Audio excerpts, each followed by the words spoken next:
Então vamos começar hoje na aula de hoje, vamos falar da questão mito e filosofia, essa passagem, né? E vamos procurar fazer uma correlação dessa passagem com o que vocês vivem hoje, vocês, alunos todos aí de segundo grau, adolescentes, rebeldes, né? Então a gente pode começar imaginando como é que eram as coisas lá no comecinho, quando o homem era ainda um caçador-coletor. Normalmente a gente costuma falar homem das cavernas, né? Mas isso é uma linguagem popular e comum. Cientificamente, os homens, os seres humanos desse período eram classificados como caçadores-coletores. Eles eram nômades. Inclusive hoje, até no Brasil mesmo, tem tribos aí que vivem como nossos antepassados de milhares de anos atrás. Professor, o que é nômade? Nômades são pessoas que não ficam paradas num lugar só, eles estão sempre em movimento, né? Eles ficam naquele lugar, caçam, colhem frutas, coisas que estão comendo, acabam os dias, levando vão para outro lugar, acham outro lugar, né? Ficam assim vão.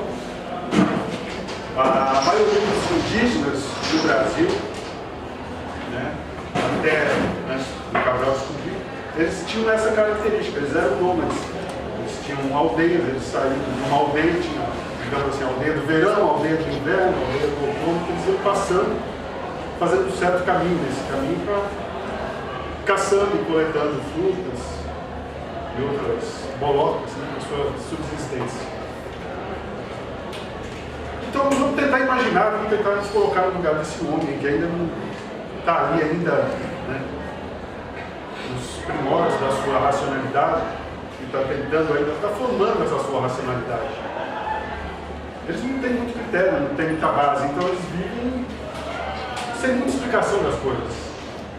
Eles se assustam, né? O espanto que faz parte do filósofo, isso também afetou e eles procuravam, aí eu não sei por que vocês vão perguntar, eu não sei, mas eles começavam a atribuir valores divinos, por exemplo, um trovão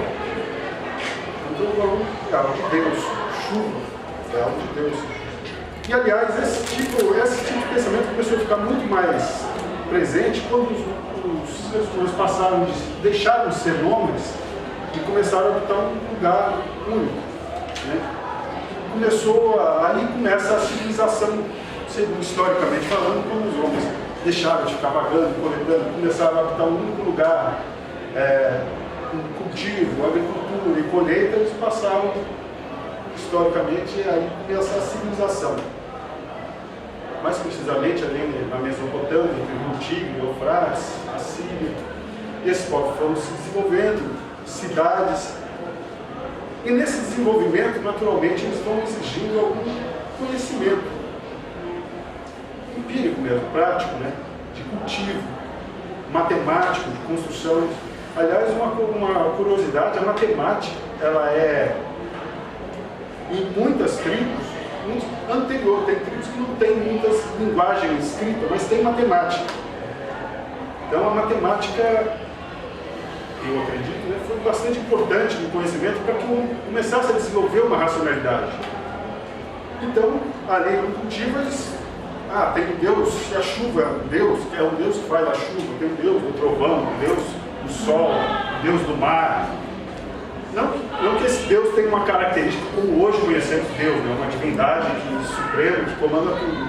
Eram divindades, eles eram, digamos assim, do ponto de vista religioso, posso dizer que esses primitivos eram animistas. Ou seja, Deus, cada coisa da vida é um aspecto, é uma manifestação divina. O trovão, tem um Deus do trovão, né? Tem um Deus e assim foram formando as mitologias. Eles não se questionavam muito, né? Era assim, a coisa queria, Deus queria assim.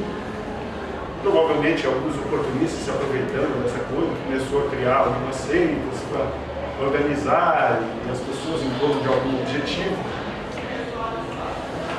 E para fazer um paralelo, como é que eles viviam nesse mundo antes do mito, até que, sabe-se lá por que cargas d'água, algum deles começou a questionar tudo isso, precisa saber a origem, mas se não é Deus que fez, pode ser alguma outra coisa, Será que é a água, a terra, o mar, enfim.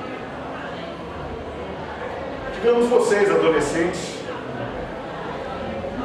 então aí, eu acredito que a maioria de vocês ainda esteja vivendo em um mundo místico, um mundo mítico, um mundo mágico. Ou seja, para vocês as coisas acontecem simplesmente, né? Você está com fome, você vai chegar na sua casa, vai ter comida na mesa, você abre a gaveta ali, mágica, aparecem roupas, né? Passadinha, bonitinho para você usar, né? Você pede um dinheiro para o seu pai, para a sua mãe, sai um dinheiro lá do bolso. Esse é o mundo mágico, em que muitos adolescentes vivem, claro, tem uns que já começou. Mas chega um momento que vocês vão começar a se defrontar com a realidade, o mundo real. Vocês começam a crescer, vocês precisam crescer. E aí vocês começam a entender que esse mundo mágico, na verdade, não existe, né? O dinheiro não aparece simplesmente ali na carteira do pai, da mãe, que dá para vocês, não. Tem todo um trabalho que foi feito para que esse dinheiro aparecesse, para que a comida aparecesse na sua mesa, para que a roupa tivesse. Então, por enquanto, muitos de vocês ainda estão nesse mundo mágico. Só que o tempo não para, o tempo continua correndo e vocês vão precisar se defrontar com a realidade. E vão começar a descobrir que as coisas não é bem assim como acontece. Na história do homem, não foi diferente. Para ele era tudo mágico, tudo era coisa de Deus, tudo vem de Deus disso, ou Deus daquilo, vamos fazer oferenda de Deus da chuva para chover e a nossa colheita poder produzir.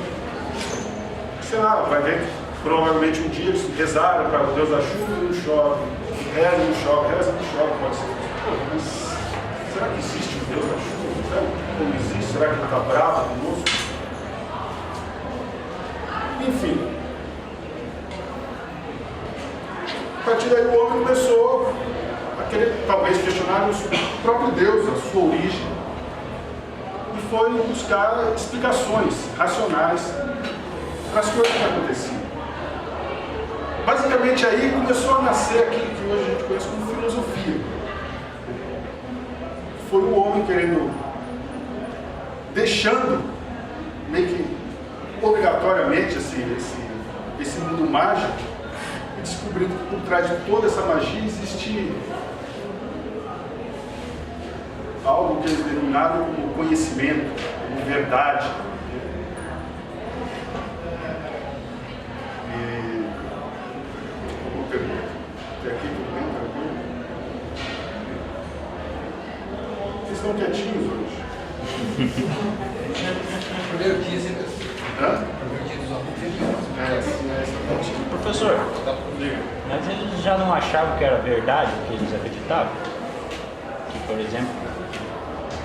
achavam que era verdade, tanto é que a crença durou por muitos e muitos anos, né? Para que não fosse, mas...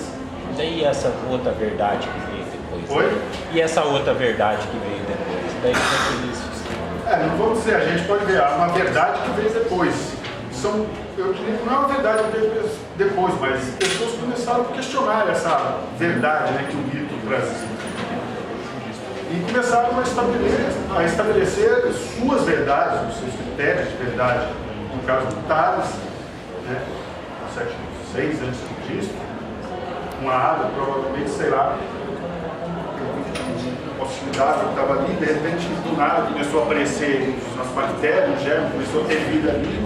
Sei lá, eles vão ter viajado na cabeça dele e falou assim, olha só, que não tinha nada, agora tem um monte de bichinho, então acho que a água origina a vida, né? A água origina a vida. Ô, olha essa conversa aí. Perdão, professor. Ai, eu quero um banheiro. Dona uma diretoria. Segura aí. Cerebral. Desculpa. Tá dando uma carteira. Duas carteiras. vou subir na carteira também, professor. Não, quietinho, não vamos fazer bagunça. Mas enfim. Tinha perguntado o critério de verdade. Então, ele foi formulando o seu critério de verdade e provavelmente deve ter tido muitas outras pessoas que acreditaram ou acataram naquela verdade que esse Tales estava pregoando com relação à água. Por isso deve ter tido alguma relevância e isso sobreviveu até os dias de hoje, mas não quer dizer que fosse mudando. Então, é isso que eu queria comentar, né? Porque eu acho que um pouco de mito, não sei, existe até hoje. Com certeza, existem muitas viagens por aí fazendo